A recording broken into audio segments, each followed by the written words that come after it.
Ngiyalamukela ku the Girls TV podcast and I am your host Bekezela Mguni. Ezinsukwini nje ezimbalwa ezidlulileyo sithole i-2024 National Budget Proposal from Minister of Finance Umthuli Ncube, and kuningi nje okukhulunywayo on social media about this budget proposal. Yingakho namhlanje I am joined by Samantha, Sibanda, a human rights advocate, to deliberate on the proposed 2024 national budget. Thank you so much, Samantha, for agreeing to be part of the conversation. Can you please give us an analysis, or should I say an interpretation, of the 2024 proposed national budget, and also highlight the processes, legal frames considered in the budget process, and whether the budget reflects on the needs of the citizens? Thank you so much for the opportunity that I've been given to also offer my views on the 2024 national budget speech. Maybe as a disclaimer, I must just say these are my thoughts and they don't reflect anything that any organization I'm affiliated to stands for. So I just thought that I must just say it. These are just my thoughts, my independent thoughts, and not influenced by other factors, and they don't represent any position of the organizations that I am affiliated to. That being said, I just want to reflect with the audience that I've seen a lot of things going around social media, like my passport fees, atokwira, and all that. So all these things are not true. What has simply been done is a proposed budget, which means that there are still other processes that need to take place so that whatever has been proposed is either endorsed or rejected. So at the moment, it's the members of parliament that we now await on, and we should be engaging to let them know what we think should be rejected and what we think should be actually adopted. I will also say that the budget is not a standalone document. There are a lot of things that go into the consideration of the national budget.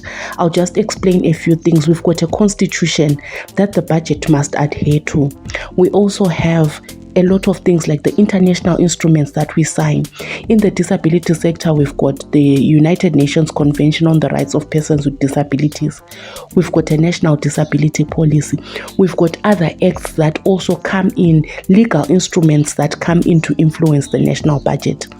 While I'm talking about the international instruments, we made some commitments. Like, for example, we committed to the Dakar Declaration that says that 20% of the national budget should go to education. We also signed what we call the Abuja Declaration that speaks to 15% having to go to healthcare. Among other things, we also signed the Maputo Declaration that talks about 10% of the government budget should go to agriculture. So all these things are things that are taken into consideration.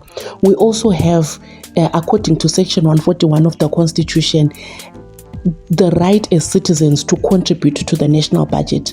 I'll say that, quickly, that this year we didn't get the right chance as citizens to go and inform the budget. We know that there was a lot of parliament business that made, the budget consultations to become rushed.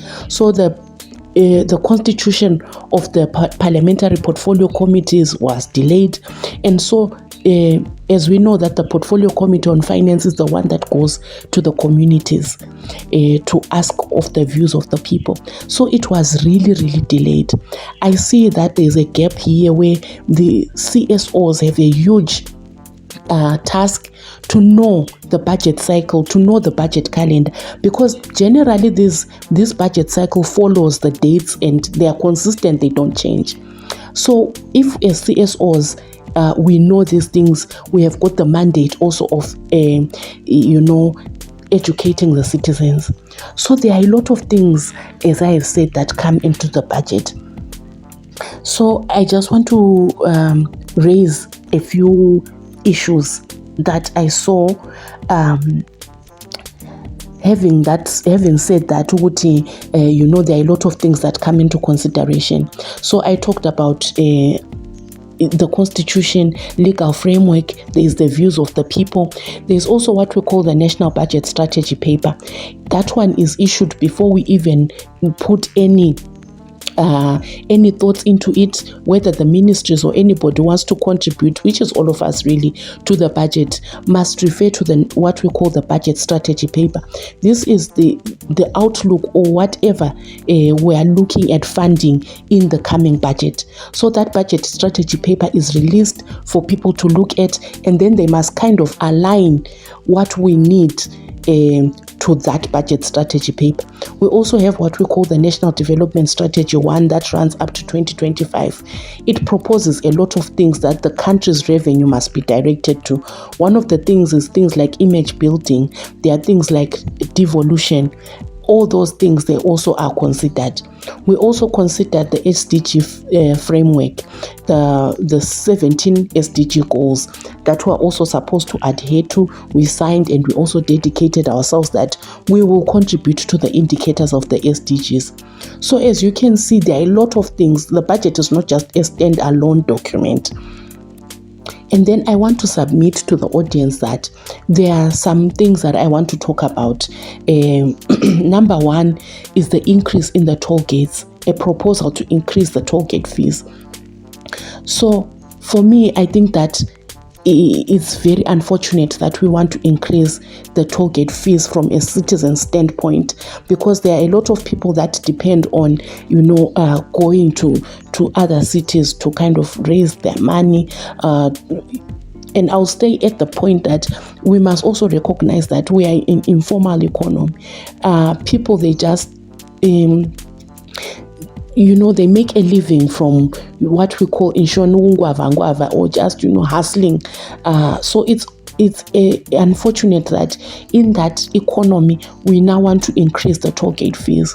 And then I will be objective and say we want to also promote devolution. This is kind of developing where you are living without necessarily moving. From a human rights perspective, the freedom of movement is actually a right that citizens have.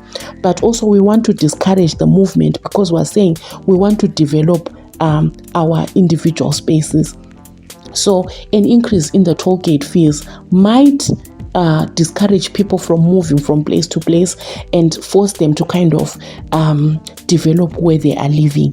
So this is something that I wanted to look at on both sides of, if we think of having developing our spaces where we are coming from, we don't need to incur all those transport costs, but also to have a localized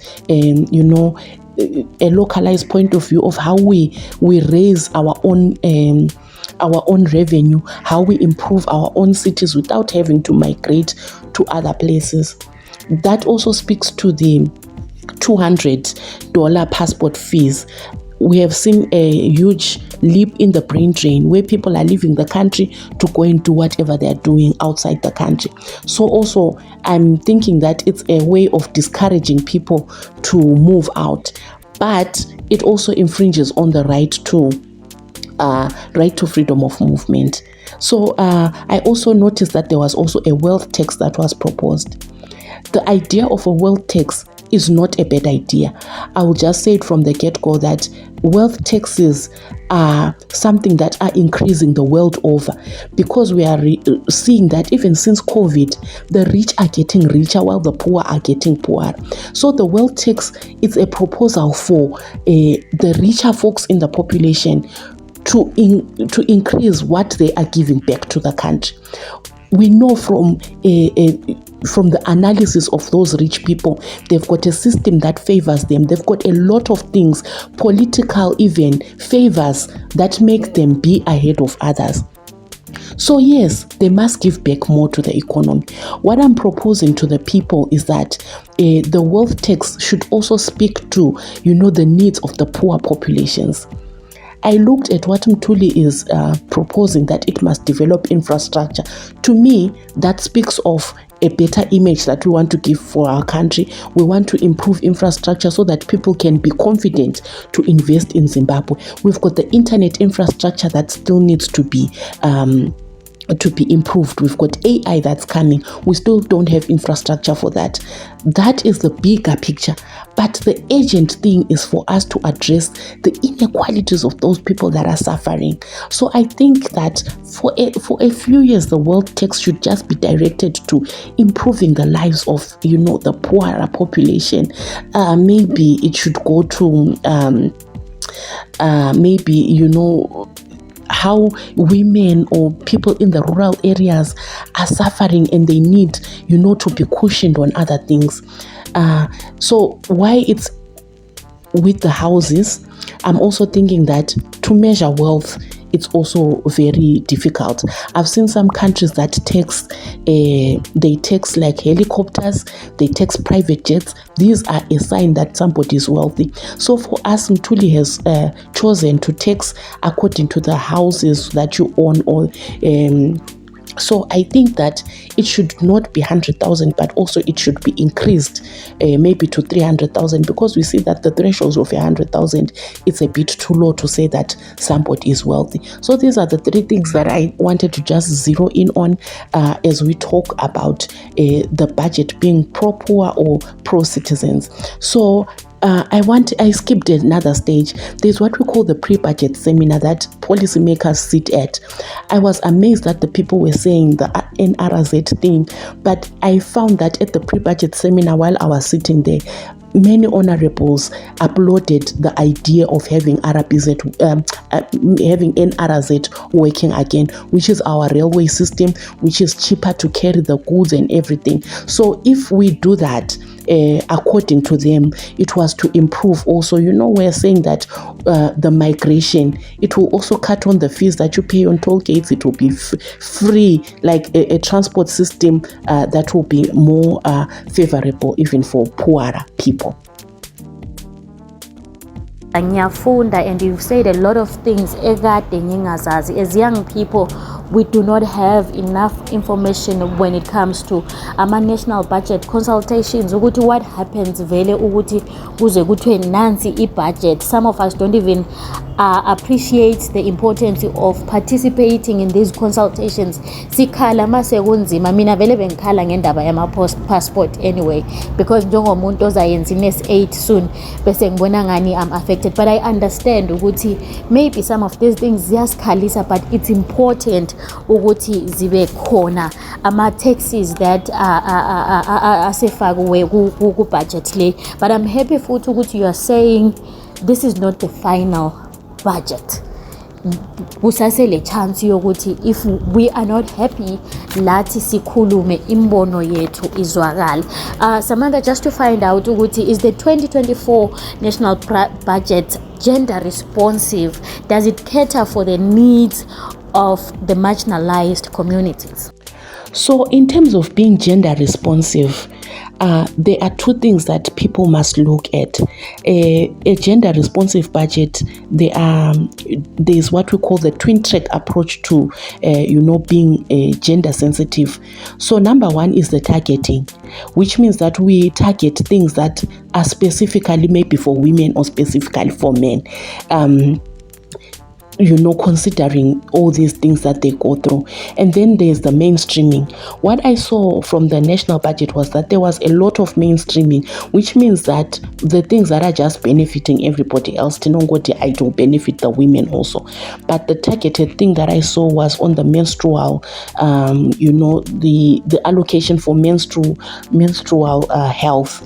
This also speaks to women, how the pads are expensive. But also I must note that it's said that this allocation has gone down. I will also kindly highlight that there are two organizations in the past budget that looked at how that money was allocated, and it was seen that there was a lot of theft that happened, a lot of corruption that happened in terms of dispersing those funds. So This is another fight that we must have as women, or as, to become gender responsive. The budget is one thing, but there's also advocacy that follows that, to try and track what the money has been used for. This is where organizations such as Transparency International, they come in, accountability things, they come in. So we need to track what the money has been used for. This is another thing that should also go outside the budget. Besides looking at the allocations, there's going to be a wealth tax that is going to be levied on people, for example. We must track what that money is going to be used for. All these proposals that, for me, I see, they are not very bad. But the way that the money is now being used, we need to hold the government to account. We saw last time on the Auditor General's report, funds for people with disabilities that were redirected to other things and never replaced. They were also redirected without, the permission of the Treasury. So these are things that we must also look at outside the budget. Mari iri kumboshande, imali isebenzani. So we must be, as citizens, conscious of that. The International Budget Partnership, it makes a survey, and in the citizen participation, we saw 0 in terms of other processes where citizens are supposed to be involved in, like the audits and all that. Citizens were not actively participating. So it's a call to participation, a call to following the money. Besides the budget, we are not just content to say haiwa Maria inda pakati, but the taxes that are there must work for us. The allocations that are there must work for us. We saw that there was overspending in the last budget. This is what we want to see. The ministry is asking for more money. If you don't ask for it, it won't work for you. Don't worry about the overspending. We overspent on this amount. But we have seen other ministries that still continue to underspend. Well, it wasn't the case in the 2023 budget, because also we realized that there was a lot of inflation, and every ministry ended up anyway overspending according to the ZWL budget that was given.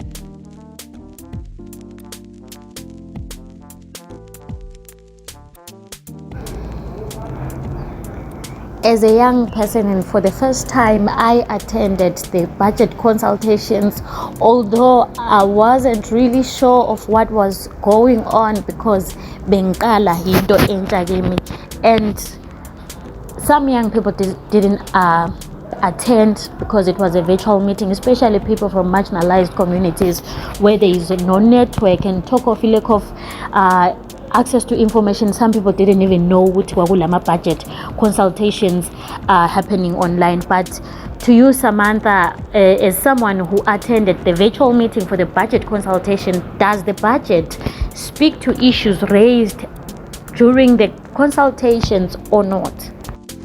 So, like I said, there was a very poor attendance of the consultations. It was very, very poor.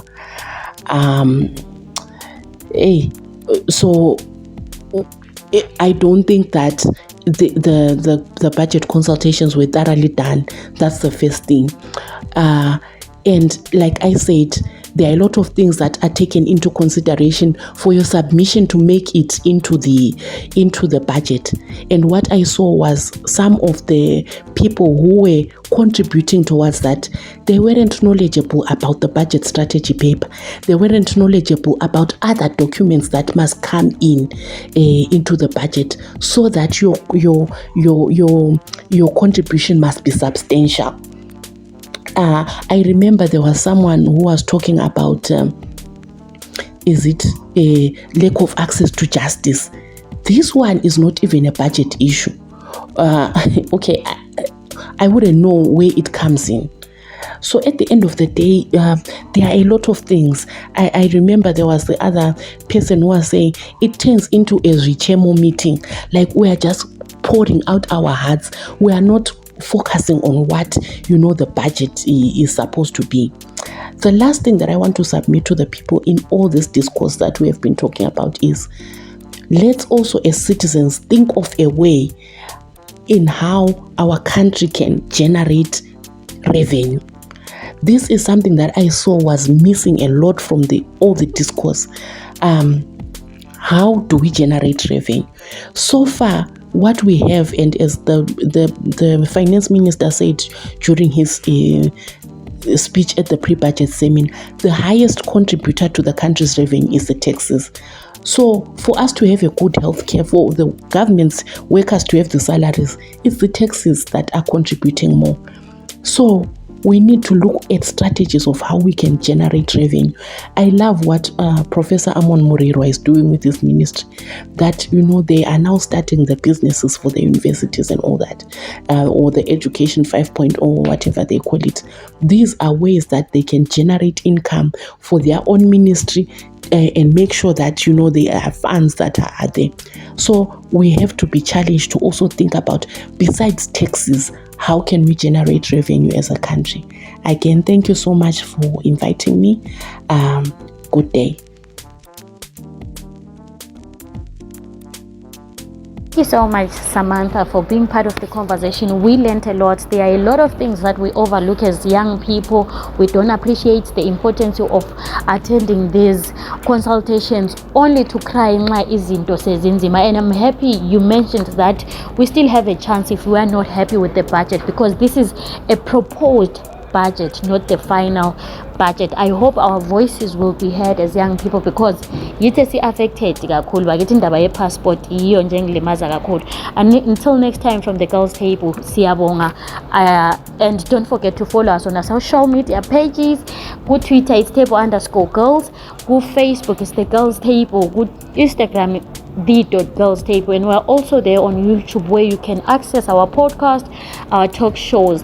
Thank you so much. Until next time, from me, your host, Bekezela Mguni, Twalumba.